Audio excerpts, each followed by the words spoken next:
Voilà, excellente soirée, mesdames et messieurs, dans vos maisons. Samuel 13 vous souhaite un bon week-end partout là où vous nous suivez. Nous revenons sur ce plateau pour parler de la République démocratique du Congo. Nous sommes samedi 20 mai 2023. La République démocratique du Congo, notre patrimoine commun, ce qui nous importe plus. Voilà pourquoi nous avons pris l'engagement de venir chaque jour, chaque samedi du moins pour ce qui est de Congo Presse, votre émission, pour parler de notre pays. Merci de la confiance, merci de remarques, merci des suggestions, surtout pour ceux qui de temps en temps nous appellent pour nous encourager, pour le travail que nous sommes en train de faire. Nous sommes vraiment reconnaissants de vos suggestions. Ben Kayembe est là, nous avons Dan Zeng. À un moment, je me dis, est-ce que c'est un nom congolais ou un nom chinois? Mais on va continuer à l'appeler toujours comme ça. Le temps que lui-même vienne dire aux téléspectateurs de Congo Presse si réellement il est congolais de père et de mère. Je ne dis rien. Voilà. Aujourd'hui, on va spécialement parler de la marche de l'opposition congolaise, les enjeux, la répression. Est-ce qu'il y a quelque chose qui a changé de Joseph Kabila à Félix Tshisekedi? Est-ce qu'il y a changement? Vous avez vu des images, pour ceux qui ont des comptes Twitter, ceux qui sont sur Facebook, ceux qui ont WhatsApp, ceux qui étaient aussi sur terrain comme nous autres. Nous avons vécu la situation d'aujourd'hui à travers la ville, province de Kinshasa. La marche de l'opposition a-t-elle été réussie? Est-ce que il y a eu répression réellement? Il y a eu blessés, il y a eu morts? On va certainement avoir des réponses sur ce plateau avec des confrères qui étaient eux aussi sur le terrain, parce qu'il faut faire la différence avec les journalistes et patrons, ceux qui sont dans des rédactions climatisées, de bureaux avec des champagnes. Contrairement à nous on est tout le jour sur le terrain, sous la chaleur pour vérifier l'information. Et c'est de l'information certifiée. Alors, Ben Zeng, bienvenue à Congo Presse et bon week-end à vous. Bon week-end Francis, merci beaucoup de l'invitation, de l'honneur que vous me faites d'être dans cette émission. Et j'espère que nous passerons un très très bon moment en compagnie de nos fidèles téléspectateurs que je salue de partout où ils nous suivent, hein, à l'extérieur du pays, au Congo. Et je pense que si nous sommes ici, c'est pas parce que nous avons un camp politique, nous défendons une position politique donnée. Nous sommes là pour analyser de façon indépendante, pour que la population ait une connaissance un peu beaucoup plus équilibrée de cette question qui est importante à ce moment. La marche de l'opposition, pas seulement l'opposition, mais il y a aussi le pouvoir qui a marché. Oui, ça c'est un élément très important. On va y revenir sur la marche du pouvoir de l'UDPS qui est un parti présidentiel. La cacophonie autour de l'autorisation de démarches le même jour. On va revenir sur cette question. Mais Dan, je ne voudrais pas qu'on laisse passer cette malentendu. Je ne voudrais pas que ça passe. J'ai dit que vous étiez... Il y a un peu de confusion autour de votre nom, Zeng. Vous êtes congolais de père ou de mère. Il faudrait fixer l'opinion. Dan Zeng. Oui. Dan, c'est un prénom, c'est biblique. Oui, c'est biblique, c'est Zeng. Oui. Zeng Munung. Mon nom c'est Zeng. Post-nom Munung. Je suis. De père et de mère, d'accord. De père et de mère, voilà. D'accord. Ben Kayembe. L'opposition, on a vu Martin Fayulu sur le terrain, Matata Pogno, Délice Sanga et donc le figure de pro de l'opposition congolaise était aussi aujourd'hui sur le terrain. Et de l'autre côté, on a vu aussi l'UDPS aussi qui a marché pour soutenir, il faut dire, les institutions en place, contrairement à la marche de l'opposition qui avait comme objectif dénoncer la vie chère, les tueries à l'est de la République démocratique du Congo, dérives dictatoriales, élections chaotiques, tout ça. Alors, on va en parler ce soir. Je crois que vous êtes à l'aise. Oui, merci d'abord, cher Francis, pour l'invitation. Allez-y. Je ne suis pas à l'aise sur ces plateaux. Ah, vous n'êtes pas à l'aise sur ces plateaux. Vous avez parlé de la marche de l'opposition, la marche du pouvoir. Certes, on va en parler parce que tout au long de l'émission, on va décortiquer l'actualité parce que ça s'est déroulé aujourd'hui. Mais avant d'en parler, j'ai une situation qui m'inquiète énormément. Je suis au regret de constater qu'ici, les mêmes personnes qui appartiennent à l'Union sacrée sont ceux qui militent pour la destruction de la vision de l'Union sacrée. Ça, c'est très grave. Parce qu'on parle d'une vision, mais il y a de ceux qui appartiennent à cette vision qui travaillent pour détruire cette même vision, dont ils adhèrent matin, midi, soir, parce qu'ils ne cessent de renouveler. Il y a une situation qui se passe dans la province de Sankourou, qui m'inquiète, moi, personnellement, parce que je m'écable même au Sankourou. J'ai échangé avec mes sources ce matin, j'apprends que le président de l'Assemblée provinciale, Benoît Olamba, vient aujourd'hui, il a entre ses mains une motion de défi assemblée. On veut les déchoir. On veut destituer le président de l'Assemblée provinciale. Je me pose la question. Pourquoi? Je me pose la question. C'est ça la première question que je me suis posée. J'ai dit, il faudrait vérifier les sources. Qu'est-ce qui fait aujourd'hui que les députés provinciaux aient l'ambition aujourd'hui de déchoir le président de l'Assemblée provinciale? Alors, selon mes sources sur place, on me dit qu'il y a un conflit d'intérêts. Ça veut dire que le président de l'Assemblée provinciale milite pour l'intérêt de la population de Sankourou. Par contre, les bourreaux, ceux qui sont ici à Kinshasa, qui se disent appartenant à la province de Sankourou, qui n'ont rien fait pour la province de Sankourou, sont ici à Kinshasa pour bénéficier de tous les projets qu'on peut essayer pour l'intérêt de la population de Sankourou. On apprend ici qu'il y a une ONG, BCA, qui est arrivée à la province pour essayer d'investir dans une forêt, de l'autre côté, dans, comment on appelle encore, à Katakokombe, pour investir à une hauteur très élevée. Je ne vais pas ici citer les montants, mais qu'est-ce qui s'est passé? L'ONG a proposé dans cet investissement un retour de 45% pour les comptes de la population. Ça veut dire que ces 45% peut servir aujourd'hui à construire les hôpitaux, les écoles, les routes et tout ce qui va avec pour que cette province puisse développer tant soit peu. Mais qu'est-ce qui se passe? Aujourd'hui, il y a les bourreaux, les dinosaures de la province qui sont ici à Kinshasa, qui sont là, qui veulent aujourd'hui que les pourcentages, les 45% soient revus à la baisse, que la population ne bénéficie que de 15% ça, dans cet investissement. Très sorcier. Mais aujourd'hui, le président Benoît Olamba vous dit, niet, ça ne passe pas, on reste sur les premières clauses du contrat signé. Aujourd'hui, ces bourreaux veulent à tout prix qu'on vienne à un avenant pour qu'on modifie et qu'ils bénéficient de 30%. Mais qu'est-ce que vous voulez pour cette province finalement?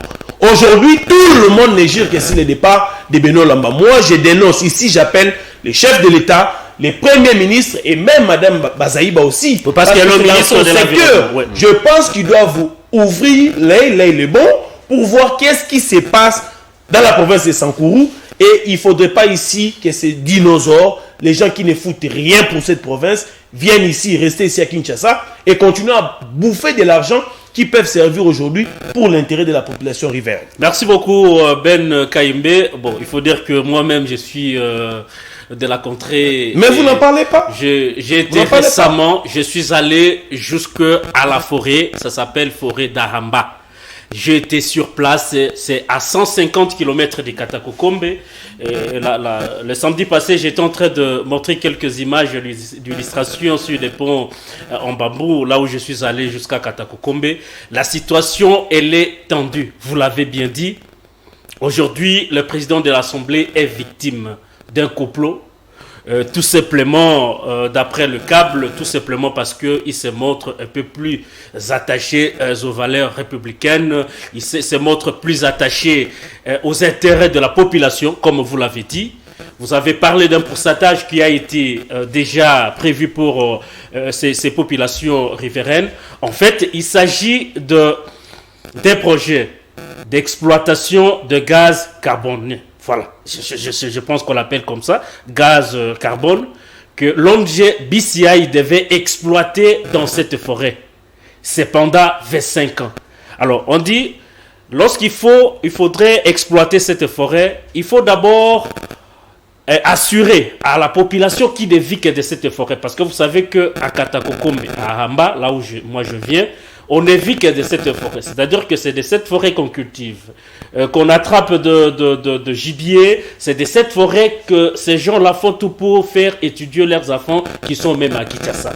Eh bien, on trouve que derrière ces projets, il y a des gens qui se sont arrangés le droit de bénéficier sur les dos de cette pauvre population. Au lieu qu'on donne à la population 45%, on dit non, cette population-là, elle est marginalisée. Il faudrait qu'on donne à la population 15% et d'autres pourcentages qu'on devrait rétrocéder à la population. Il y a certains individus malheureusement qui se sont tapés une fortune mais qui ne se ressasient peut-être jamais, qui veulent récupérer cet argent pour battre campagne. Alors le malheur de Benoît Oulamba aujourd'hui, c'est de dire non à la marginalisation de la population, dire non au retrait de ces pourcentages, et comme il devient un obstacle par rapport à cette situation, parce que il y a des politiciens qui se sont dit non, voilà l'opportunité pour nous de se faire de l'argent pour battre la campagne de 2023,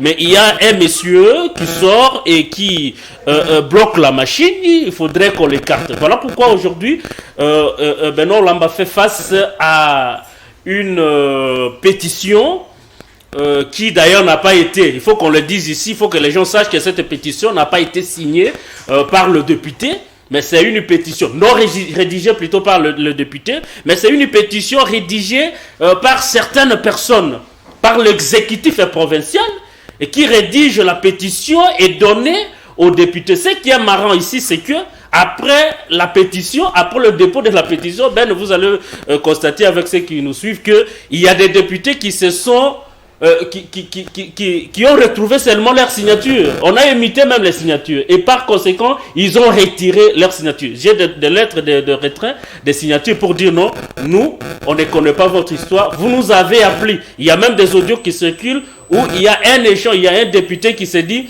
l'argent que vous m'aviez donné, 2 millions de francs congolais, vous m'aviez dit que c'était l'argent que la province doit aux députés, mais par après vous me dites que c'est l'argent pour signer la pétition pour faire partir le président de l'Assemblée provinciale. Et donc aujourd'hui, il faudrait que, vous l'avez dit, que les autorités au niveau national puissent quand même s'intéresser à cette situation, notamment le président de la République, parce que c'est à tout moment qu'on nous chante l'état de droit. Il faudrait qu'à un moment donné, on sente qu'il y a l'état de droit. Alors, je crois que c'était un peu ça pour enrichir à ce que Ben est en train de dire, parce que moi-même, j'étais sur terrain pour constater. Mais il faut dire également que même si Benoît Oulamba, le président de l'Assemblée provinciale du Sankourou, quittait la tête de cette institution provinciale, BCI ne va pas exploiter cette forêt parce que j'ai vu cette population s'ériger en obstacle. La population ne veut pas et j'ai des images pour justifier ce que je suis en train de dire sur ce plateau. Alors Dan, on va virer très rapidement pour parler de la marche de l'opposition, mais aussi la marche du pouvoir, parce que l'UDPS était aussi dans la rue aujourd'hui. Quelle est d'abord votre lecture par rapport à ces deux marches, et avant de rentrer sur le déroulement ou les contenus d'abord de la marche. Merci beaucoup Francis. Mais avant de répondre à votre question, j'aimerais revenir un peu sur ce que Ben a dit, ce que vous avez dit sur le Sankourou. Il y a un article de Politico.cd daté d'hier qui annonce déjà qu'il y a un bureau d'âge qui est... Oui, un bureau d'âge a été installé en violation parce que c'était annoncé à 14h. Par pression, on ouvre l'Assemblée provinciale à 12h. Les messages envoyés aux députés provinciaux pour l'installation du bureau d'âge, la plénière, c'était à 14h. Mais curieusement, les gens se retrouvent à l'Assemblée provinciale à 12h. Donc c'est l'anarchie. On l'a destitué sans qu'il ne soit présent. Non. Sans qu'il ne prenne témoin de défense. Non. Ça, c'est une violation de la loi. C'était le cas. En tout cas, il faudrait revoir un peu cette question. Les assemblées provinciales au Congo, en RDC, les fonctionnements posent problème. Ça pose vraiment, vraiment problème. Ce n'est pas que le Sankourou, c'est pratiquement dans tout le pays. Il y a des destitutions. Il faut vraiment que cette question-là soit en tout cas étudiée de façon beaucoup plus approfondie pour qu'on sache comment résoudre cette situation de façon définitive. Ça craint. Maintenant, la question de l'exploitation du CO2, de la forêt que vous avez citée tantôt là, ces personnalités veulent une rétrocommission, si je comprends bien. Oui. Une rétrocommission qui doit aussi bénéficier de cet investissement. Mais cette situation, elle n'est pas nouvelle, elle est générale et généralisée. Dans le sens où ce qui bloque les investisseurs parfois au Congo, c'est la corruption. Quand ils viennent au pays, on leur exige une rétrocommission. C'est celui qui doit signer, celui qui doit autoriser ces entreprises à œuvrer au Congo, a besoin d'une certaine rétrocommission pour que l'entreprise puisse fonctionner. C'est ça qui est en train de plomber l'image de RDC à travers le monde. Nous sommes considérés comme étant des personnes très corrompues. Comment est-ce que dans une situation, ceux qui acceptent de venir investir au Congo, pour la plupart, acceptent cette état de fait. Ils se disent, ok, on a besoin de l'argent, qu'est-ce qu'on doit faire? On doit faire avec. Ils viennent corrompre, ils se font de l'argent. Vous comprenez? C'est une situation qui doit, en tout cas, que nous devons combattre. La corruption, la rétrocommission, toutes ces histoires-là, il faut vraiment les combattre. Je crois que l'IGF doit se mettre au travail de ce côté-là pour que la question soit prise à bras-le-corps. Alors, la question de la marche de l'opposition du pouvoir le 20 mai, aujourd'hui à Kinshasa, il faut se dire, premièrement, je vais commencer par la décision du gouverneur de la ville de Kinshasa. Ouais. Je pense que ce n'est pas aider le pouvoir en place, ce n'est pas aider le chef de l'État d'organiser 3 grandes activités dans la ville de Kinshasa, qui est une ville qui est peuplée, et en connaissant le contexte dans lequel nous sommes actuellement, avec une certaine milice qu'on appelle Mobondo, qui fait des ravages dans certains coins de la capitale. Il y a des gens qu'on a attrapés vers Mbinza-Ozone, disons qu'ils appartenaient à cette milice. Vous voyez que le problème est là. Je ne suis pas d'accord, je sais pas. On a Kwamoutou qui n'est pas non loin ici. Kwamoutou qui n'est pas loin. C'est quand même mettre la population congolaise en danger. Premièrement, vous autorisez la marche de l'opposition. Vous autorisez la marche du pouvoir. Et une grande activité qui doit s'organiser à Massina de l'ACP. Et s'il y avait affrontement entre les deux, parce que, vu la tension, vu le contexte, parce que nous sommes dans un contexte préélectoral, tout le monde se prépare pour affronter ces élections, tout le monde veut justement avoir un certain électorat, qu'on crée un certain électorat. Vous comprenez? Et donc, à ce niveau-là, je ne suis pas vraiment d'accord avec le gouverneur de la ville de Kinshasa. Il n'aurait pas dû autoriser toutes ces activités. Il aurait dû, peut-être s'il le voulait, permettre d'abord que soit le pouvoir organise sa marche, et après il décale la marche de l'opposition, soit il commence par la marche de l'opposition, il décale celle du pouvoir, ainsi de suite. Donc la première responsabilité ici, c'est à Ngobila. La première responsabilité, c'est à Ngobila. Pourquoi? Parce que ça met les Congolais, les Kinois en danger. Ça met les Kinois en danger. Imaginez que ces gens s'affrontaient. Et il peut y avoir des Koulouna qui peuvent peut-être ressurgir. Et il y aurait des morts d'hommes. Qui serait responsable de ces morts d'hommes? Est-ce que Ngobila n'a pas dû autoriser la marche de l'UDPS par peur d'être destitué, chassé du pouvoir? Parce que c'est l'UDPS quand même, après tout. Oui, bien sûr, mais devant... J'ai votre question. Chasser du pouvoir par l'UDPS. Non, d'abord... Mais c'est parce que c'est l'UDPS qui dirige, parce qu'on ne peut pas comprendre que le même jour qu'on autorise la marche de l'opposition et on autorise au même moment la marche du pouvoir. Comment ça peut s'expliquer? Non, c'est un problème. C'est un problème, comme je l'ai dit, il n'aide pas le président Tshisekedi. Il a dû tout simplement protéger son pouvoir, lui. Non, je pense que ce n'est pas comme ça qu'on doit protéger le pouvoir. On ne doit pas le protéger comme ça. On doit le protéger en évitant qu'il y ait des bavures. Parce que ces bavures sont sous le dos de qui? Quand les gens voient ces bavures, ils pensent que c'est qui le responsable numéro 1. La plupart des gens disent que c'est le pouvoir du président Tshisekedi et c'est lui le responsable. Quand j'ai suivi l'interview de Moïse Katumbi, il a dit, eh bien voilà, je ne peux accepter que ce soit quelqu'un d'autre qui soit au pouvoir, qui nous fasse ça. Parce que nous avons vécu cela avec Tshisekedi dans l'opposition. Donc vivre ça, je peux accepter que ce soit quelqu'un d'autre, mais pas Tshisekedi. Vous comprenez? Et donc toutes ces bavures, les gens mettent ça sous le dos de Tshisekedi. Est-ce que Tshisekedi est responsable de ça? Je ne pense pas. Et donc, M. Ngobila doit être responsable. Alors, vous estimez que Tshisekedi n'est pas responsable de toutes ces bavures? Monsieur Ngobila doit être responsable. Non, Tshisekedi n'est pas responsable. À moins qu'on ne prouve le contraire. Non, parce que hier, c'était sur les dos de Kabila. La police des Kabila, l'armée des Kabila. Là est un problème de conception. Les Congolais comprennent mal les choses. Quand il y a un problème qui ne va pas, on voit plus le président de la République que les autres autorités à différentes échelles. Je vais vous rappeler que dans la Constitution, le président de la République n'a pas assez de pouvoir que le Premier ministre. Celui qui a plus de pouvoir dans notre Constitution, c'est le Premier ministre. C'est lui qui pilote l'action gouvernementale. C'est lui qui est c'est lui la cheville ouvrière de l'action gouvernementale. Le chef de l'État a deux fonctions régaliennes qui sont principalement ses attributions. Premièrement, vous avez les affaires étrangères et l'intérieur. Ça, c'est vraiment l'apanage du chef de l'État. C'est là qu'il s'impose. Mais les autres pouvoirs, il y a l'économie, il y a la sécurité, ça, ce n'est pas simplement le chef de l'État. Vous comprenez? Il y a quelqu'un qui est appelé à conduire la politique du gouvernement. Tout à fait. Et donc, je dis, en conclusion, pour cette première prise de parole, je dis que M. Ngobila devrait réfléchir à 2 fois. À la prochaine occasion, s'il y a une circonstance pareille qui se présentait à lui, il ne peut pas mettre la vie des Congolais en danger. On a pleuré assez de morts dans l'Est. On a pleuré assez de morts à Maluku. On a pleuré assez de morts ici à Kinshasa avec les Kouna qui ont tué les gens, qui tuent les gens matin soir. Il doit réfléchir, la vie humaine est sacrée. Soit vous organisez une marche, vous autorisez une marche d'un camp politique et pas d'un autre. Parce que là, on ne sait pas encore le bilan, parce que la police n'a pas encore communiqué. Vous comprenez? En dehors de ça, j'aimerais aussi dénoncer les dérapages de l'opposition. Vous comprenez? L'opposition aussi a dérapé. Oui, bien sûr. Oui, allez-y. J'aimerais dénoncer aussi les dérapages de l'opposition. Cette opposition, c'est vrai, nous la voulons républicaine. Nous la voulons une opposition réfléchie. Quand vous allez discuter avec l'hôtel de ville, vous allez discuter avec l'autorité provinciale, il faudrait vous mettre d'accord sur un point donné.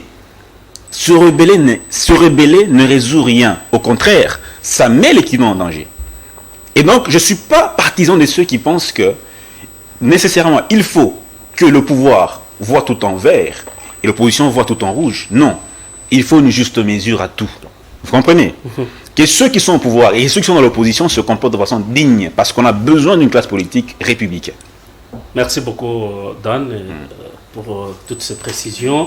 Alors, Ben Kayembe, avant bien sûr de revenir, de rentrer dans le déroulement de cette démarche, je ne sais pas comment les appeler, aux marches de santé ou de revendications, parce que de l'autre côté, l'UDPS a marché pour défendre les institutions. Je ne sais pas si les institutions étaient visées par quelle menace. Et de l'autre côté, vous avez vu aussi l'opposition qui a marché. Est-ce qu'il y avait nécessité pour Ngobila, vous avez suivi Dan, d'autoriser toutes les deux parties à marcher, mais aussi est-ce que Ngobila n'a pas pu seulement faire en sorte qu'il garde seulement son fauteuil de gouverneur de la ville de Kinshasa, parce que c'est l'UDPS et vous savez comment les choses peuvent se passer pour lui. Merci beaucoup. Je commence d'abord par, je vais dire, aider mon frère Dan. Oui. Pour lui dire que cette histoire dont il fait allusion ici des concepts, qu'à l'époque de Kabila, c'était un problème de concepts. Mais ce problème n'a jamais trouvé gain de cause, n'a jamais trouvé une solution. Les concepts restent les mêmes. Car aussi Moukende était tué, c'est la police de Kabila. Vous étiez juriste comme moi. Aujourd'hui, tout le monde sur nos plateaux ont critiqué Kabila directement. Ben voudrait qu'on parle de la police de Samaloukouni. Aujourd'hui, ces problèmes de concepts continuent, existent. Moi, j'étais sur le terrain, je vous ai dit. Vous avez vu le petit qui a moins de 12 ans, qui a été tabassé par plus de 50 personnes. Quelle force avaient ces petits pour les images sont là. Quelle force avaient ces petits? Mais merci. Il y a d'ailleurs un policier qui m'a dit, mais ces petits, je m'excuse de dire Ngala, ceux qui m'ont gagné, on ne pouvait pas assister à ces scènes. Mais qu'est-ce que vous voulez? Vous voyez comment on est en train de maltraiter l'enfant. Vous voulez que ces bilans ici, on les mette sous les dos de qui? Les bilans ici. Lorsque aujourd'hui les organismes des droits comment on appelle des droits de l'homme vont voir ça, vous voulez qu'on mette ça sur le nom de qui? On mettra ça sur les dos du régime en place qui est chapeauté par les chefs de l'État. Les concepts restent les mêmes. Alors vous me demandez de parler de la gestion calamiteuse de Gentili Ngobila, de cette prise de décision à l'emporte-pièce de Ngobila à chaque fois. C'est pas pour la première fois. C'est dans ses habitudes. Vous avez vu avec les musulmans ici. Fallait rappeler à Ben que... Vous avez vu avec les musulmans. Il a toujours pris des décisions comme ça. Il a accepté de prendre les deux camps des musulmans qui se mettent jamais d'accord, leur donner une même place ici au stade de Martyrs. Vous avez vu ce qui s'est passé. Il y a eu des morts. C'est la même chose qu'Ngobi l'a fait aujourd'hui. Et il donne un itinéraire. J'ai ici devant moi l'itinéraire, la carte qui montre l'itinéraire ici. Ça veut dire qu'il y a un point d'intersection entre la marche de l'opposition et la marche de l'IDPS. Ça veut dire qu'il y a un endroit qui va permettre à ce que les deux se rencontrent. Mais qu'est-ce qui allait arriver? Et pour quel objectif? C'est pour quelle finalité? Moi, je pense tout simplement qu'ici, Ngobila n'a pas agi pour sauver son fauteuil. Mais Ngobila a réalisé le plan de l'Union sacrée. Mais c'est pas pour se protéger. C'est encore plus amusant quand je vois que Bakitina Bambouan a terre. Mais bien, ça aurait été mieux à Siperlema. Chef Francis, c'est très sérieux ce que j'ai dit. Je dis ici qu'il n'a pas agi pour protéger son fauteuil, mais il a exécuté les plans. Le plan a été, on ne doit pas laisser, on ne doit pas faire croire à l'opposition qu'il est aimé par la population, que l'idée de l'opposition est l'idée de toute la population en général. Parce que si on avait laissé l'opposition faire la marche normalement, on allait avoir une foule très importante sur les rues de Kinshasa. C'est que la majorité n'a pas voulu voir. Parce qu'il faut réfléchir, cher ami. L'IDPS vous dit qu'on marche pour soutenir les institutions. Et de l'autre côté, on vous dit la vie chère, les vérités des balkanisations, les élections, le processus électoral n'est pas inclusif, n'est pas transparent. Mais après, ceux qui ont marché avec l'IDPS sont ceux qui pensent que la vie n'est pas chère en République démocratique du Congo. Oui, mais c'est clair, non? S'il faut tirer des conclusions, ça veut dire que les gens qui ont suivi la Ligue des jeunes de l'IDPS sont ceux qui ne vivent pas la vie chère. On va dire ça. Sont ceux qui ne voient pas les menaces de balkanisation. Sont ceux qui ne voient pas que le procès électoral est attaché de beaucoup des irrégularités. On ne va pas les dire. Parce qu'ils sont là, ils sont rentrés maintenant, ils sont à la maison. Quand ils rentrent chez eux à la maison, on dit papa, donnez-nous l'argent. Il dit ah, il n'a pas comme cher boy. Mais c'est de ça qu'il faut démarcher. Il faut démarcher pour réclamer ça. Il faut démarcher pour dire à Vital Kamere qu'il ne faudrait pas prendre des décisions conjoncturelles. Il faut prendre des décisions pour sur des solutions structurelles. C'est-à-dire, vous prenez une solution qui va être pérenne. Il ne faudrait pas aller parce que vous avez acheté un stock qui est limité d'ailleurs. Ça va vous donner une baisse de prix sur le marché pour 1 mois et 2 mois. Après, on va revenir à la case de départ. Mais qu'est-ce qu'on fait? C'est pour ça que l'opposition a marché. Ne me parlez pas de Ngobila parce que Ngobila, ce qu'il attend, Ngobila est habitué d'ailleurs à voir les sangs, vous le savez. D'ailleurs, ce n'est pas pour la première fois qu'il verra un bain de sang ici couler à Kinshasa. Mais pour quel intérêt Ngobila a voulu qu'il y ait affrontement? C'est ça la question. Est-ce que lui-même, le président de l'ACP, pouvait-il pas reporter cette histoire qui fait à Saint-Denis? Parce que Dan l'a dit, il y a eu ce samedi, il y a eu trois grandes activités à Kinshasa. C'est comme s'il y avait plus de il a marché de l'opposition dans son calendrier. Il y avait plus de jours. L'activité de son parti politique à Massina. Pourquoi il faut combiner les tout? Et puis, qu'est-ce qui se passe? On a mixé aujourd'hui les forces armées de la République démocratique du Congo. J'ai vu la police, j'ai vu les FARDC. Cette volonté ne peut-il pas être manifestée pour la partie Est? Pourquoi on ne pouvait pas aujourd'hui? Parce que c'est là que nous sommes extrêmement menacés. Voyez, les FARDC qui sont là. Pourquoi on ne peut pas dans cette partie où on est vraiment extrêmement menacé, où à 80% les pays tendent vers une balkanisation? Non, même en Kwamoutou, pourquoi on ne peut pas envoyer une force ici pour récupérer ou sinon rétablir la paix dans les parties qui sont menacées? Pourquoi on doit mettre ça en République démocratique du Congo? Qui avait les armes dans la capitale? Une artillerie aussi lourde comme ça. Qui avait les armes pendant cette marche? Les armes létales. Vous allez combattre. Est-ce que cette force dissuasive est proportionnelle à ce que ces gens-là avaient en cours de route? Pourquoi on doit faire ça? Ça veut dire qu'on avait des idées derrière la tête. Alors, heureusement que l'opposition n'a pas voulu, n'est-ce pas cette fois-ci, mettre la population en danger. Ils ont préféré obtempérer à ce qu'ils ont voulu. Ils ont fait la marche à l'intérieur de leur voiture. John, vous pouvez nous rebalancer la photo de l'honorable Mike Mukibai qui a été... Voilà. La photo de l'honorable Mike Mkibayi et tous les autres qui ont été brutalisés, il y a eu des gens, il y a eu de blessés. Il y a eu même une journaliste. Ce qui est curieux, c'est lorsqu'on pose la question à Silvano Kasongo, responsable de la police, il dit la police se comporte bien. Mais regardez comment la police s'est comportée bien sur le terrain en transportant un élu provincial de Kinshasa comme un simple vulgaire vendeur de poulet, disait Lambert Médé. Votre appréciation, et avant de retourner la parole. Je n'ai pas un commentaire à faire, si ce n'est de féliciter la police nationale. Parce qu'on a dit la police est devenue plus humain qu'avant. Je félicite.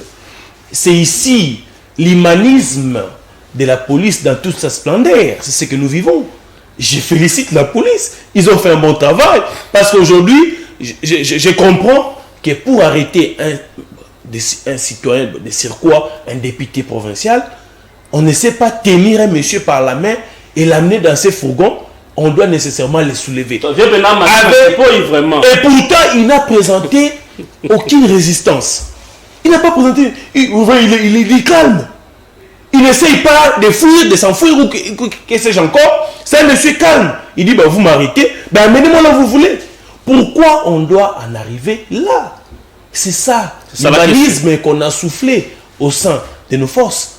En République démocratique du Congo, je les félicite pour ça. Et d'ailleurs, j'ai vu dans une chaîne de la place où Silvano Kasongo a parlé, je crois vers 13h, il a dit qu'il n'y avait aucun incident. La police s'est comportée bien. Et juste après, j'ai vu que Prince Epengue avait envoyé une image qui contredisait ce qu'il lui a dit. Et on a pris le soin de le mettre en dessus de l'article qu'on a publié pour les généraux. Je ne sais pas qu'est-ce qu'il va dire après. Dan Zang, vous estimez que c'est un problème de concept. Hier, la police pouvait tuer, on pouvait dire la police est de Kabila. Aujourd'hui, que presque le même comportement est affiché sur les terrains, vous estimez qu'il s'agit d'un problème de concept et que par là, on peut parler de la police et du chef du gouvernement, qui est notamment Sama Lukonde. Est-ce que de Kabila à Tshisekedi, il y a un changement? Bon, au regard de tout ce que vous avez vécu sur le terrain aujourd'hui. Premièrement, je commence par dénoncer les dérapages que nous avons constatés dans cette marche. On a vu des images très très désolantes. On a vu des journalistes qui ont été tabassés, molestés, arrêtés. On a vu certains députés provinciaux qui a été arrêté dans cette manière-là, transportés brutalement. Ce sont des choses qu'il faut vraiment dénoncer. Et je ne suis pas tout à fait d'accord avec cette police. La police a la vocation d'être une police républicaine, une police indépendante. La police n'est état politique. La police n'est pas de l'union sacrée ou du pouvoir. La police est là pour assurer l'ordre public. Et c'est pour ça qu'elle est la police nationale congolaise. Tout à fait. La police n'est pas la police de Kabila, de Tshisekedi, de Fayoulou ou de Katumbi. Non. Tshisekedi partira. Cette police sera là. À ce moment-là, on dirait la police de Tshisekedi. Non, c'est la police de toute la population congolaise. C'est notre police. Mais ce qu'il faut faire, c'est quoi? C'est dénoncer les dérapages de cette police. Il faut dénoncer de façon vigoureuse. Parce qu'on n'a pas besoin de ça. Nous sommes en démocratie. La démocratie assure la promotion des libertés démocratiques. Marcher est une expression de la liberté démocratique. On ne peut pas accepter ça. C'est inacceptable. Mais je ne veux pas simplement que cette police continue d'obéir si elle obéit aux ordres mal donnés, là il faut condamner. Parce qu'on ne peut pas obéir à un ordre mal donné. Vous comprenez? Mais ce que moi je ne veux simplement pas dire, ce que moi je ne veux pas simplement qu'on fasse, c'est qu'on puisse lier toutes les bavures à un individu. C'est une erreur. Même quand on liait cela à Kabila, c'est une erreur. Sauf si vraiment c'était le cas. Mais moi, personnellement, dans les faits, je ne vois pas Tshisekedi ou Kabila en train d'agir derrière. Je vois une police, un policier. Est-ce que quand Rossi Chimanga a été tué, c'est Kabila qui a donné l'ordre? C'est la question qu'on même si Tshisekedi, au regard de ses fonctions, est le garant du bon fonctionnement de toutes les institutions de la République. Mais oui, bien sûr. Et quand ça marche, c'est celui. Quand ça ne marche pas, on va donner à quelqu'un d'autre. J'ai toujours, d'ailleurs, c'est sur votre plateau que je le dis souvent, je dénonce cette façon de concevoir les choses. Ouais. J'ai toujours dénoncé cette façon de concevoir les choses. Nous sommes dans une république. Et la république veut dire répartition des pouvoirs à tous les niveaux. Vous comprenez? On ne peut pas dire que si le pays marche, c'est Tshisekedi. Si le pays ne marche pas, c'est Tshisekedi. Mais non, on doit arrêter de se mentir à soi-même. C'est pour ça qu'on n'avance pas. Vous, en tant que journaliste, ce que vous faites comme travail, c'est important. Quand vous faites bien votre travail, est-ce que c'est Tshisekedi qui en bénéficie? Non, c'est le peuple. Quand un bourgmestre travaille bien, c'est Tshisekedi qui en bénéficie? Non, c'est le peuple. Vous comprenez? Il faut qu'on arrête cette forme de culte de la personnalité, de culte du pouvoir. Ça nous imbécilise, à mon avis, personnellement. Parce que, je me dis, on est en train de dédouaner ceux qui sont réellement propriétaires du pouvoir. Celui qui est, par exemple, chef de quartier. Quel est le travail d'un chef de quartier? Que fait-il chaque jour? A-t-il un budget pour son quartier? Voilà, nous dédouanons ces gens-là. Nous sommes en train de dédouaner ces gens qui ont le réel pouvoir. Mesdames et messieurs, je le dis à toute la population, nous devons nous réveiller. Sachez que votre autorité publique numéro 1, c'est votre chef d'avenue. C'est lui auprès de qui vous devez vous rendre quand il y a quelque chose qui ne marche pas dans votre avenue. C'est lui. Optez pour une gestion participative. C'est ça même la République. C'est ça même la démocratie. Il ne faut pas centraliser sur un individu. Pas du tout. Quand on centralise tout sur un individu, on va se leurrer, on ne va jamais avancer, on va faire le culte de la personnalité. Et je suis contre notre façon. D'ailleurs, je crois que tout est à refaire. Au Congo, tout est à refaire. Et même dans le sein de nos partis politiques, il y a le culte de la personnalité déjà. Quand la personne est présidente d'un parti politique, elle est là-bas pendant 50 ans. Que voulez-vous qu'il vienne ou qu'elle vienne apporter une fois la tête du pays? C'est ça le problème. Quand la personne part, c'est ses enfants qui se présentent pour dire non, le parti c'est un fait privé, ça appartient au papa, c'est un héritage. C'est ça qui est malheureux. Or, un État, une république digne de ce nom, je le dis, c'est partout, opposition comme pouvoir, c'est ça le problème. Ce que moi je vais préconiser, c'est quoi? Monsieur Ngobila doit se comporter en dirigeant républicain. On n'a pas besoin de scènes aussi désolantes. Tout ça, on ne doit pas rester dans un combat, dans un discours tendancieux. C'est Tshisekedi, c'est Fayoulou, c'est Kamere, c'est Katumbi. Non. Francis, ce qui se passe il faut chuter par là. A une incidence sur vous, directement. Ce qui se passe a une incidence sur moi, sur toute la population congolaise. Donc nous devons dire non à ces gens qui sont en train de nous prendre pour des enfants. Merci. Il faut que ça change. Alors, Ben, comment expliquer qu'il y a eu des marches, mais du côté de l'UDPS, il n'y a pas eu de gaz ni de tirs, mais du côté de l'opposition, il y a eu des tirs, il y a eu des gaz lacrymogènes.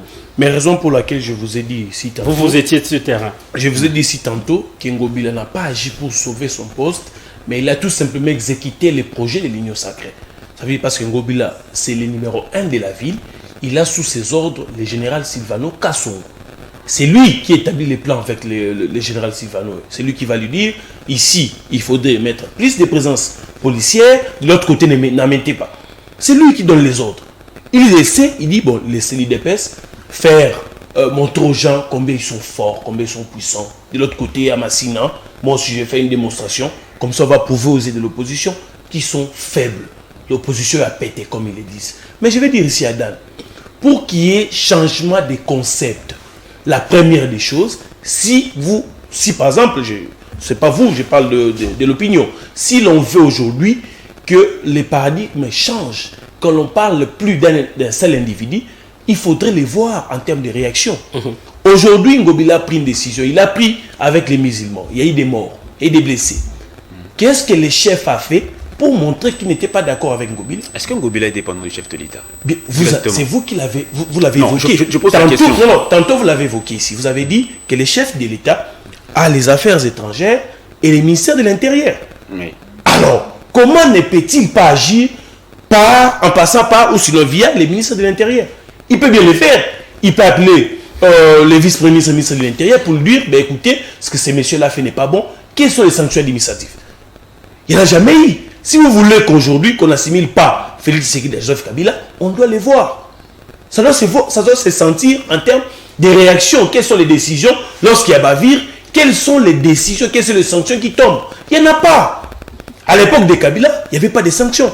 Lorsque Kimbuta faisait ses histoires, il n'y avait jamais eu de sanctions. Voilà pourquoi Kimbuta n'a rien à mettre. Mais aujourd'hui, s'il faut dissocier c'est la même Joseph chose. Kabila et Félix Tshisekedi, on doit les voir en termes de réactions. Par exemple, pour aujourd'hui, Voilà pourquoi j'ai posé on doit la avoir des question de sanctions. savoir est-ce que On doit avoir des sanctions. Kabila a S'il n'y a pas Tshisekedi, il y a sanction, quelque chose qui s'il n'y a a quand même pas changé. sanction, ça veut dire que même la haute hiérarchie, en quelque sorte, c'est ce qu'Ngobila fait. c'est votre... Je ne veux pas défendre le pouvoir. Je ne veux pas du tout défendre le pouvoir du... Attendez, on ne vous a pas demandé de défendre le pouvoir, mais sinon, vous donnez votre point de vue par rapport à la situation. Je reviens encore sur la question de savoir, est-ce que quelque chose a changé sur notre démocratie de Kabila à Tshisekedi d'aujourd'hui, au regard de ce que vous avez vécu sur le terrain aujourd'hui? On m'a posé cette question par un téléspectateur et j'ai dit, j'ai promis quand même de partager avec les invités cette question. Malheureusement, on n'a pas avancé. On n'a pas avancé. Et ce n'est pas simplement dans le domaine de manifestation, de liberté publique. Dans plusieurs domaines, on n'a pas avancé. Et c'est la faute à qui? La faute, je voudrais bien que ça soit une faute. La faute doit être le changement de système. Je pense qu'il faut qu'on change de système. Ce système-ci, même si on nous amène Joe Biden, dans ce système-ci... On a changé de pouvoir, mais on n'a pas changé de système. On a changé de pouvoir, mais on n'a pas changé de système. Et on vivra toujours les mêmes problèmes. Si on continue ce système, 50 ans après, on se plaindra des mêmes problèmes. Il peut y avoir 5 présidents qui vont changer, qui vont partir, mais on va toujours se plaindre. Donc le même Silvano Kasongo de Kabila, avec des répressions sanglates, aujourd'hui, il est le même, il continue à faire son travail. Et par après, il dit, bon, écoutez, tout a été bien sur terrain, félicitations à notre police. C'est ce qui se disait hier pendant les temps de Joseph Kabila. Il faudrait que les détenteurs du pouvoir privilégient l'intérêt national. Nous devons changer le système. Nous sommes prisonniers d'un système de prédation qui n'aide pas à l'avancement du pays. Vous comprenez? Dans ce système, si Monsieur Francis, on vous mettra là-bas, vous ferez la même chose. Rien ne va changer. Rien ne va changer. Même Ben. Alors peut-être la dernière, avant de revenir sur Ben, peut-être la dernière intervention. Est-ce que aujourd'hui, pour ce qui est de l'opposition, on peut dire que Félix Tshisekedi avait raison de dire que l'opposition a pété? C'est une question. Il y a des gens qui ont vu Moïse Katumbi s'est précipité dans la Jeep parce qu'il y a eu des gaz. Non, je ne vais pas dire que c'est une opposition qui a pété. Pour ceux qui ne comprennent pas le lingala, c'est une opposition faible. Ils sont ce genre faible, oui. Non, je vais pas partager ce point de vue. Pourquoi? Parce que il faudrait que dans une république donnée, dans une république qui se veut une, il faut qu'il y ait d'abord respect des uns des autres. Ceux qui sont dans l'opposition doivent respecter ceux qui sont au pouvoir. Et ceux qui sont au pouvoir doivent respecter ceux qui sont dans l'opposition et vice-versa. Pourquoi? Parce que les rôles se changent. Aujourd'hui, je suis au pouvoir, demain, je serai dans l'opposition. Vous comprenez? Si tu me traites aujourd'hui d'opposition à péter, demain, je peux être au pouvoir, toi, tu seras dans l'opposition. Je dirais aussi la même chose de toi. Et donc, ce qu'il faut, à mon avis, il faut que quand on s'oppose aux idées. On n'est pas ennemis. L'UDPS, la Mouka, ils ne sont pas ennemis. Ils ont tous la passion du Congo, mais ce qui diverge, les deux, c'est quoi? La conception, les programmes, la façon de gérer, c'est ce qui les diverge. Mais dans le fond, c'est les mêmes personnes. C'est un problème de conception. Conception, voilà. Alors, Ben, vous allez chuter par là. Est-ce que l'opposition est une opposition faible? Voilà, avant de répondre à la toute dernière question. Tenant compte aussi de la démonstration d'aujourd'hui. J'aimerais ici dire à Dan très rapidement parce que changements on montre les chronos dont il parle sur ces plateaux ne viendra pas des acteurs politiques. Ces changements viendront nécessairement de la population. Parce que aujourd'hui, les pays qui se sont développés, les pays qui se sont démarqués de ces systèmes, ce sont les pays où la population s'est levée pour dire non. Vous imaginez aujourd'hui si la population se lève, on dit niet, on ne supplie Moïse Katumbi, on ne supplie Martin Fayulu, on ne supplie Félix Tshisekedi, c'est lui qui ose, on les tabasse chez lui. Vous venez comme ça, non, je vous donne 10 000, suivez-moi, on va faire. On n'ira pas, on préfère mourir de faim. Voilà. On paie jusqu'à chasser tous ces gens et créer une nouvelle classe politique. Parce que ce système va rester pérenne, parce que même s'il y a élection, on continue à garder les mêmes têtes. Raison pour laquelle, lorsque le système est plus fort que les individus, lorsqu'on met l'individu très fort, le système va l'engloutir. Comme on dit, l'homme est né naturellement bon, mais c'est la société qui les rend mauvais. Lorsqu'on vous donne la fonction dans une société qui est déjà corrompue, eh bien vous suivez le rythme jusqu'à telle enceinte qu'on est humilié sur l'échiquier mondial. La candidate aux élections aux États-Unis, qui est passée sur un média national aux États-Unis, et il cite des pays d'Afrique comme modèle de la corruption. Il dit, je ne voudrais pas que les États-Unis deviennent comme la République centrafricaine, la RDC et l'Afrique du Sud. Je ne voudrais pas que les États-Unis deviennent comme ces deux pays-là en Afrique. C'est une humiliation. Comment nos autorités n'arrivent pas à comprendre cela? Et pour répondre à la question de l'opposition répétée, est-ce qu'un homme qui n'est pas fort, qui vient vous menacer, estimez-vous que c'est nécessaire de mettre une force pour le contraindre? Une personne qui vous menace, qui n'est pas puissant, qui n'est pas fort, à votre taille, mais vous mettez une puissance pour le contraindre à ne pas exercer sa force. Si vous voulez savoir ce qui est à PTT, laissez-les faire la démonstration.